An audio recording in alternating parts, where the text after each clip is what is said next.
आज new topic की ओर चलते हैं। आज न्यू टॉपिक में क्या पढ़ने वाले हैं, आज उन पे डिस्कशन करेंगे। तो सबसे पहला एक इम्पोर्टेंस हमको ये पढ़ना है, importance of universal law of gravitation.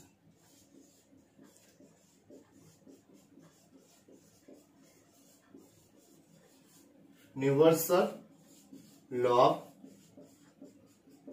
gravitation.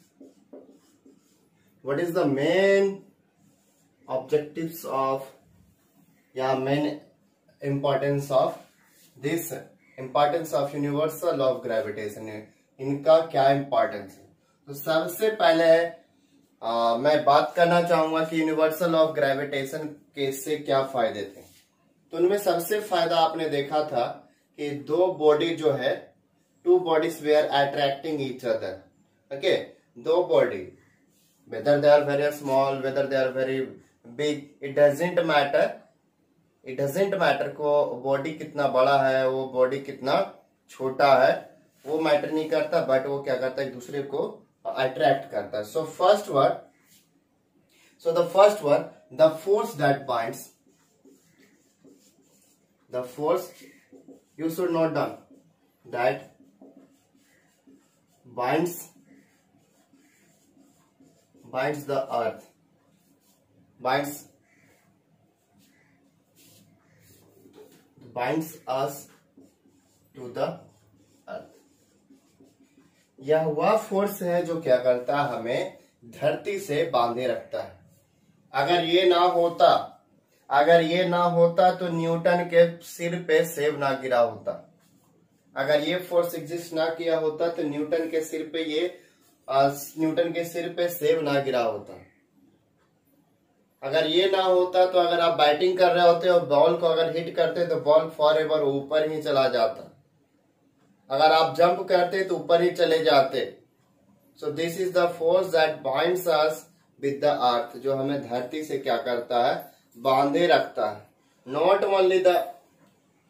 Only the अस, ये दूसरे प्लैनेट्स को भी, दूसरे सेल्सियस बॉडीज को भी क्या करता है, बांधे रखता है। The motion of the moon, okay, the motion of the moon around the earth के चारों ओर, अराउंड द अर्थ के चारों ओर मूव करने के लिए यही काम आता है। क्योंकि फोर्स ही क्या कर सकता है, एक ऑब्जेक्ट को मूव करवा सकता है। The motion of the moon around the earth, not only the motion of the moon. अगर दूसरे प्लैनेट्स के भी, अगर दूसरे प्लैनेट्स के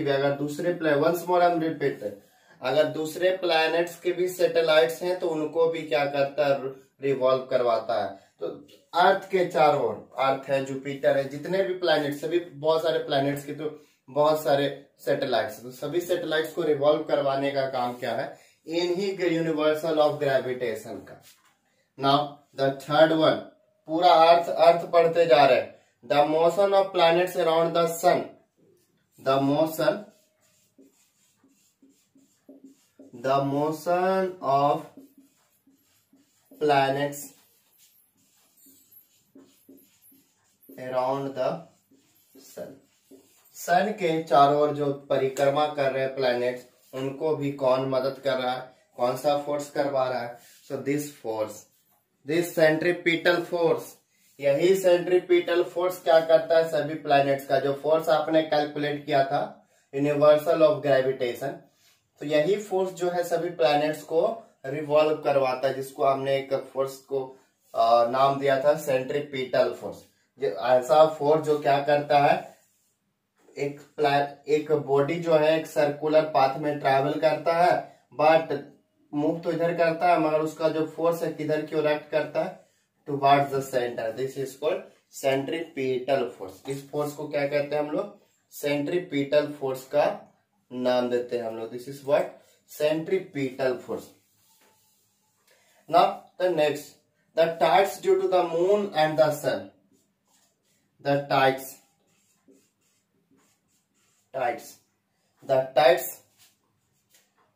tides due to the moon the tides due to the moon and the sun. अक्सर सुनने को मिलता है कि समुद्र में हाई टाइड हो गया है, लोअर टाइड हो गया है, मतलब समुद्र की जो लहरें हैं कभी कभी बहुत ऊपर जाने लगता है। समुद्र की जो लहरें हैं बहुत ऊपर ऊपर जाने लगते हैं। उसका रीजन क्या है? उनका रीजन क्या है कि जब धरती के नजदीक जब मून आता है, जब धरती के नजदीक जब हमारा मून आता है, तो उस मून का नजदीक आने के कारण, मून के धरती के नजदीक आने के कारण वो जो है मून का जो फोर्स है वो पानी पर लगने के कारण जो है वो पानी जो है वो अट्रैक्ट कर रहा है। तो पानी क्या है, लहरें तो पहले से भी उठ रही थी मगर थोड़ा सा और फोर्स लगा दिया और ऊपर की ओर उठने लग गया। जैसे कि बच्चा एक दौड़ रहा है और आगे की ओर और धक्का दे दो तो और ज्यादा तेजी से जाके गिर जाएगा या जो भी हो जाएगा, अक्सर होता है। तो यही same thing, the tides due to the moon and the sun, sun और मून के वजह से जो टाइड्स हो रहे हैं, it is only because of the universal of gravitation. Okay, universal of gravitation, जिसमें आपने पढ़ा था कि दो बॉडीज एक दूसरे को क्या करते हैं, अट्रैक्ट करते हैं, और अट्रैक्शन के वजह से कुछ पॉसिबिलिटीज है और इनसे भी ज्यादा पॉसिबिलिटीज है। So you according to your NCERT class 9, this much information is this much of informations are enough for you all for 9th class.